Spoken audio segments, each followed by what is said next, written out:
Isa sa mga huling araw ng Disyembre, naglalaro ng tresilyo sa sala ang Kapitan General kasama sina Padre Sibayla, Padre Irene, Padre Fernandez at Padre Camora. Ah! Panalo na naman ako! Napag-ahusay mo talaga, General.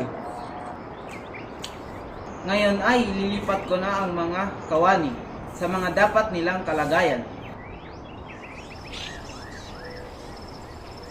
Padre Fernandez, gusto mo bang maglaro? Hindi ako marunong para si Bayla.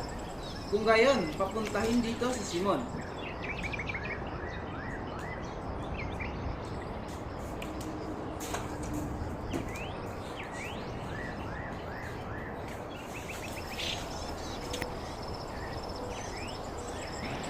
Ibig niyo bang palitan si Padre Camora, Sr. Simon? Ngunit ang itataya mo ay mga brilyante. Walang problema sa akin.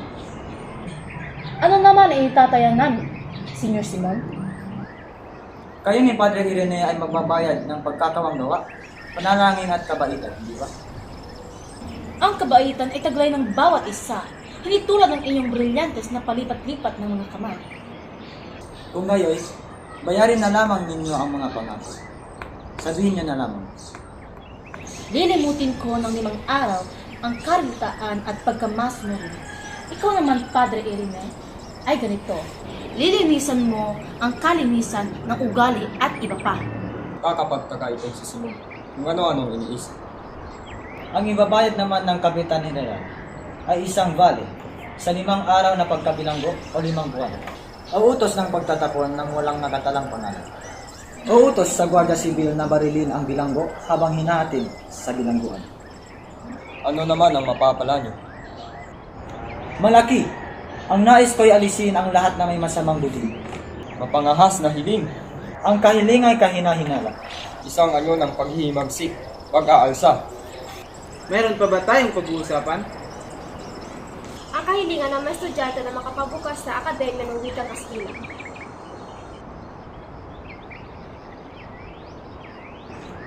Ano naman ang kuro-kuro niyo?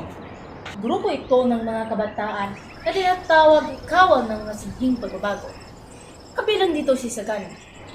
Meron pang isa, makaragul, makaraig, mayaman at kalugod-lugod. Meron pang isa, Basilio. Ganun ba? Tala ang mga pangalan na iyan. Hindi dapat matuto ng Wikang Kastila ang mga Indian. Kung nasa matuwid sila, ay ibigay natin ang kanilang hinihiling. Bueno, bukas na lang ipagpatuloy ang diskusyon. General, nandito ang anak ni Cabezang Talos. Humingi ng tulong upang makalaya ang kanyang lolo na may sakit. Sige, padalhan ng sulat ang tenyente at palayain ang matanda.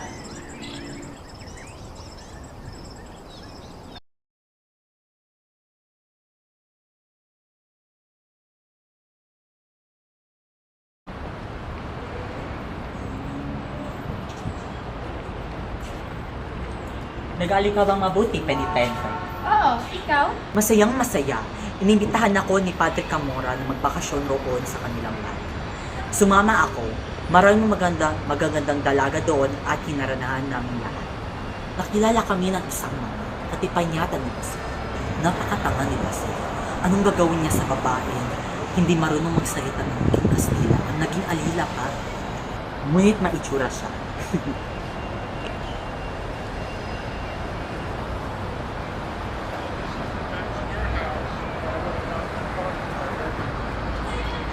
Doña Victorina.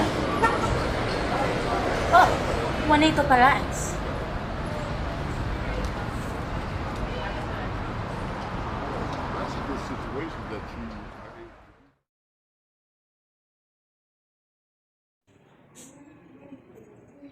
Penitente! Penitente! Ano yan? Huwag mo nang tanungin, humagda ka. Mamaya na, nais ko munang mabasa. Napakaba, hindi mo ba nakikita?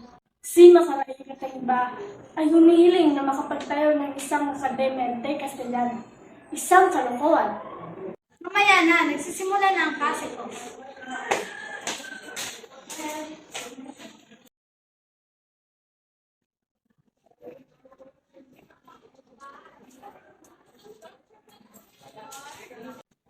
Juanito Palaes. Narito po.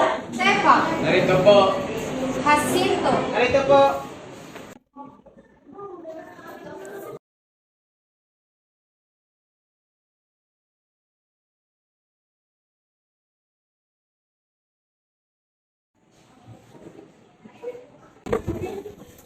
Hoy, ikaw, Antukin. Cosa, perezoso también? Manhimik. Sige nga, Juanito. Sagutin mo ang tanong ko. Ang nasa lipunan ba ay nagpapabago sa harapan o hindi?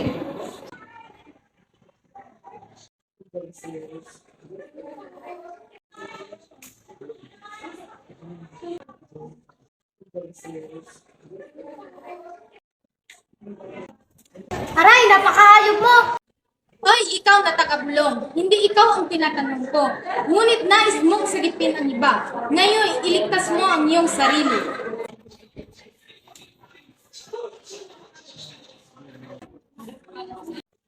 Ano ang iyong pangalan? Placido po. Ah, Placido Penitente. Ang dapat itawag sa iyo Placidong Bulong.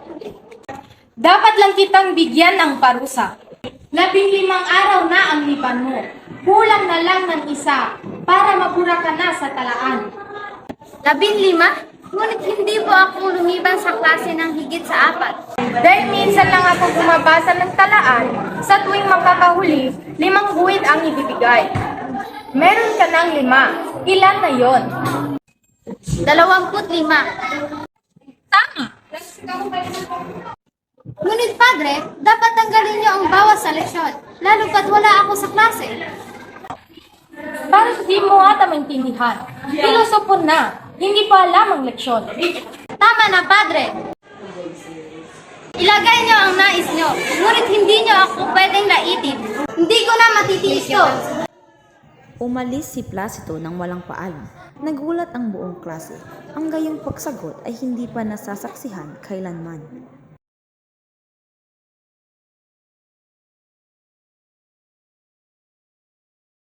Kasalukuyang nagpupulong sa bahay ni Magkaraig ang mga estudyanteng sina Isagani, Sandoval, Juanito Palaez, Pekso. Paksaan ng kanilang pagpupulong ay tungkol sa pagpapatayo ng Akademyang Wikang Kastila. Sinisigurado ko na magtatagumpay ang ating panukala at isa ako sa nagtatag nito at siyang bumubuo ng Ilosanger. Huwag ka nang umasa na magiging positibo ang resulta ng petisyon. Aba, kung sakaling hindi magtagumpay ang petisyon, huwag niyong umpisangkot dyan. Napaka-negatibo ang iyong pag-iisip, Exxon. Alam kong makaprail ang Kapitan General. Ngunit wala siyang pagkakuro-kuro. Wala akong ibig sabihin, Sandoval. Naniniwala talaga ako na may sariling pagkukuro ang General.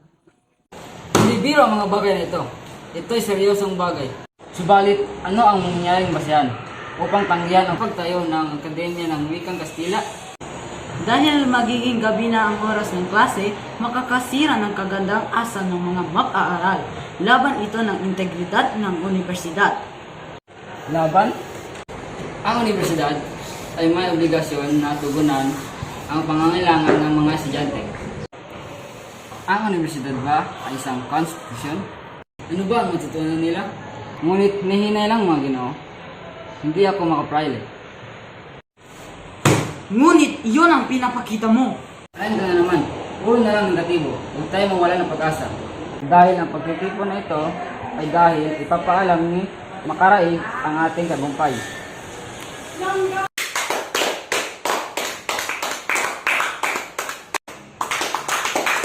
Mabuhay, isang bawal! Mabuhay!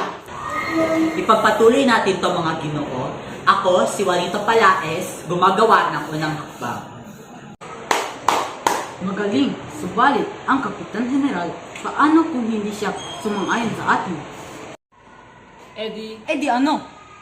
Edi sa kabila ng mga papel at artikulo na kung saan ay kanilang inilalabas ang mga hangarin na matuto kayo ay lumabas, kayo ay hinirangan at pinagkakaip ngayon.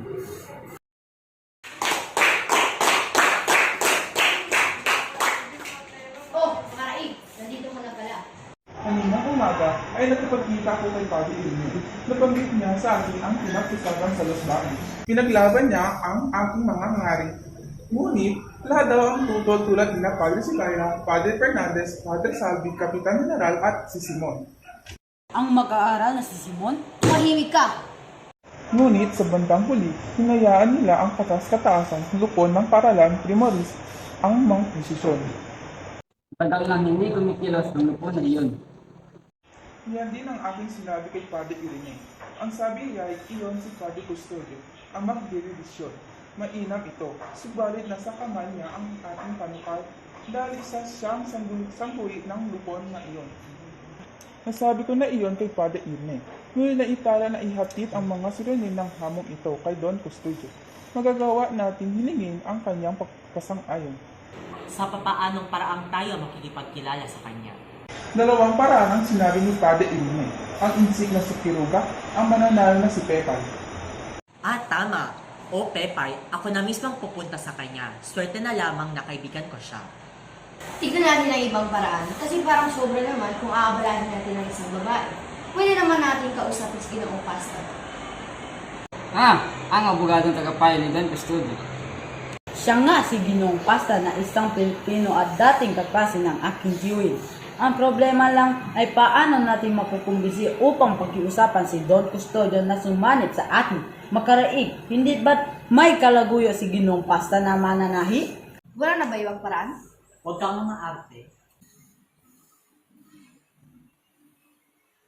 Kailangan ng grupo ang pagkiling ni Don Custodio. Dalawang paraan ang kanilang isinaalang-alang upang pumanik sa kanila si Don Custodio, si Ginoong Pasta na isang manananggol at si Pepay na isang mananayaw at matalik na kaibigan ni Don Custodio.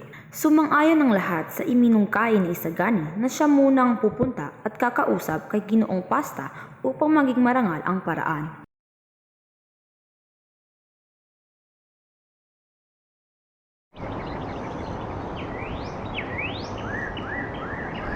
Si Ginoong Pasta, isang bantok na manananggol sa Maynila. Sinadya ito ni Isagani upang pakiusapan na kung maaari ay payuhan si Don Custodio na pumanik sa kanila kung sakaling ito ay sumangguni sa kanya.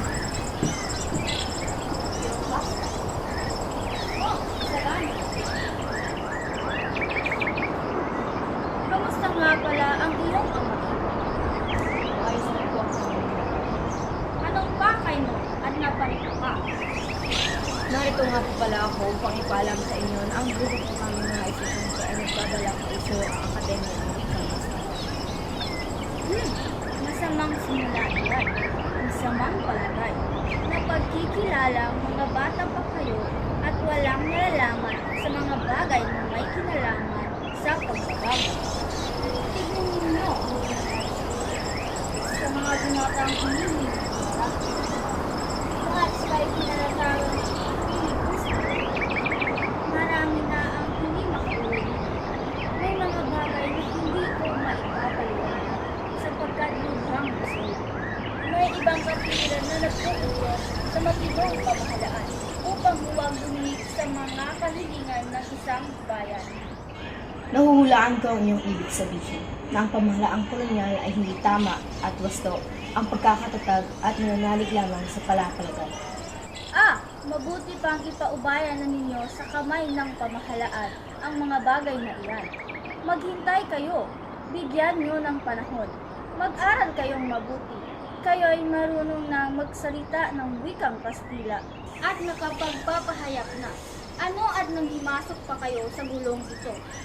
Bakit hangat ka ninyong maituro ito ng bukod? Ang laging inihahabilin sa akin ng aking amain ay alalahanin ko ang ibig, gaya ng pag-aalala ko sa sarili. Hindi ako naparito dahil sa akin, kundi sa ngalan ng mga nasa kalagayan na lalo pang pag-aba. Putris, pag-aralan nila ang pinag-aralan nyo at gawin nila ang ginawa ko. Naging alila ako ng lahat ng praile, samantalang hawak ko ang gramatika. Nag-aral ako. Ngunit, ilan sa mga nais matuto ang makakaabot sa naaabot nyo? Isa sa 10,000? Pwes, ano ang kailangan ng higit sa roon? Totoong marami ang abogado. Ang karamihan ay pumasok lamang bilang tagasulat. Mga doktor, Sila ay nag-aaway at halos magpatayan sa pag-aagawan ng isang may sakit. Manggagawa, binata, magsasaka ang kailangan natin. At upang maging mabuting magsasaka, ay hindi kailangang matuto ng maraming retorika. Pangarap, mga kahibangan. Bibigyan ko kayo ng napakainat na payo, sapagkat ikaw ay matalino. Estudyante kayo ng medisina. Kung kayo ay lisensyado na ay mag-asawa kayo ng isang mayaman at masambahing dalaga. Kung ako po ay magkakaroon ng ubang katulad niyan at kapag inilingon ko ang aking paningin sa nakaraan at nakikita ko wala akong nagawa kundi ang para sa aking sarili lamang at hindi para sa bayan na kapaloob sa akin ng lahat ng bagay. Ang bawat uban ay magiging isang tinig at hindi ko ipagkakapuri kundi bagkus ikakahiya.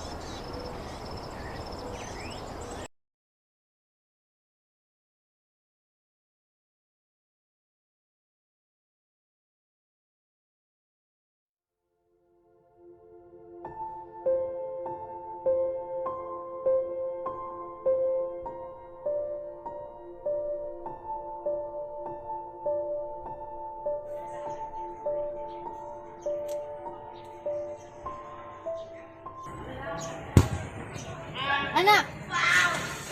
Ina! O anak, kamusta lang iyong pag-aaral? Ina, hindi na ako babalik sa eskwelahan iyon. Ano? Bakit? Ina, pinahiya nila ako sa buong klase. Sumusobra na sila. Nangako ako sa iyong ama na aalagaan kita para maging isang ganap na abogado. Ginawa ko ang lahat para makapag-aral ka. Ano na lamang ang sasabihin ng iyong ama sa oras na ako ay mamatay at magkita kami sa kabilang buhay? Anong mapapala ko sa pag-aabogado? Tatawagin kang pilibistero at ibibitay. Magtiis ka at magpakumbaba. Tiniis ko lahat, ina. Hindi pa ba sapat iyon? Magpapatulong ako sa prokurador ng mga Agustino upang mapawi ang mga galit sa iyo ng mga Dominiko. Tatalo na muna ako sa dagat. O kaya manunulisan muna bago bumalik sa universidad.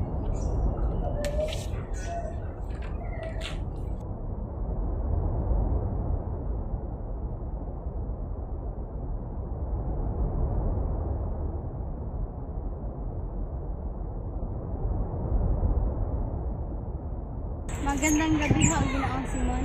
Magandang gabi. Nais ko sanang mangutang ng loob. Mayroon po sana akong hiling. Nais kong pumunta ng Hong Kong. Bakit? Sige, samahan mo muna ako.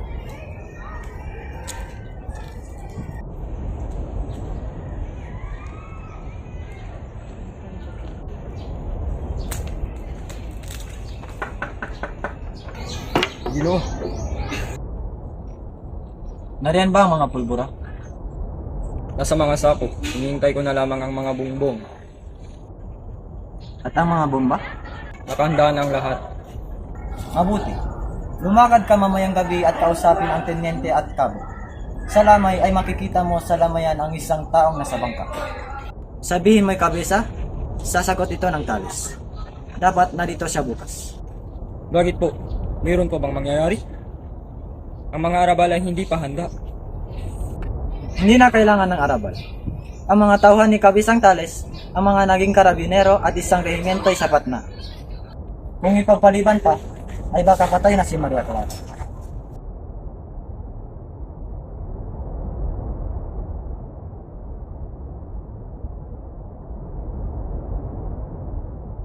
Hindi ako maaaring umurong. Ang gawain ay matatapos na. At ang tagumpay ko ay siyang magbibigay katwiran sa akin. Kung tumulad ako sa inyo, marahil wala na rin akong sukat na ang mga pangarap.